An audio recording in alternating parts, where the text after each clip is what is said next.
கள்ளக்குறிச்சி சட்டமன்ற தொகுதியில் மதசார்பற்ற முற்போக்கு கூட்டணியின் சார்பில் போட்டியிடும் விடுதலை சிறுத்தைகள் கட்சியின் வேட்பாளர் வழக்கறிஞர் முனைவர் மாலதி அறிமுக கூட்டம் கள்ளக்குறிச்சியில் தெற்கு திமுக மாவட்ட செயலாளரும் ரிஷிவந்தியம் சட்டமன்ற உறுப்பினருமான வசந்தம் கார்த்திகேயன் தலைமையில் நடைபெற்றது. இக்கூட்டத்தில் கலந்து கொண்டு பேசிய அமைச்சர் ஏவவேலு, மாலதி வெற்றி பெற்றால் தொகுதி மக்களின் நலனுக்காக, தொகுதி வளர்ச்சிக்காக நிச்சயம் பாடுபடுவார் என்றும், பானை சின்னத்தில் வாக்களித்து மாலதியை பெருவாரியான வாக்குகள் வித்தியாசத்தில் வெற்றி பெற செய்ய வேண்டும் என்றும் தெரிவித்தார்.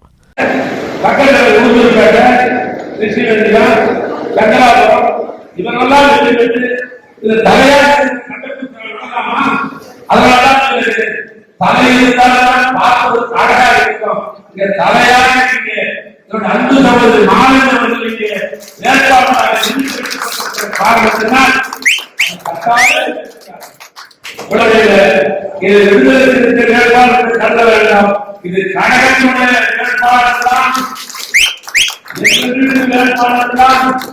அது எந்த ஒரு மாற்றத்திற்கும் இல்லை. படிப்பிலும் கிருத்திக்காய் என்று சொன்னாங்க. படிப்பிலும் கிருத்திக்காய் என்று சொன்னார். படிப்பிலே கிருத்திக்காய் என்று சொன்னாங்க. இன்ஜினியரிங் அதுக்கு மேல வந்து படிப்பது, அதுக்கு மேல அரசாங்கத்துறை வழக்கறிஞராக பணியாற்றி நம்ம திராவிட மாவட்டத்திலே அரசு வழக்கறிஞராக பணியாற்றி கொண்டிருப்போம். அப்ப சொன்னா இப்ப சொல்றேன், நான் தான் கேரளத்தை கொடுக்க முடியும்.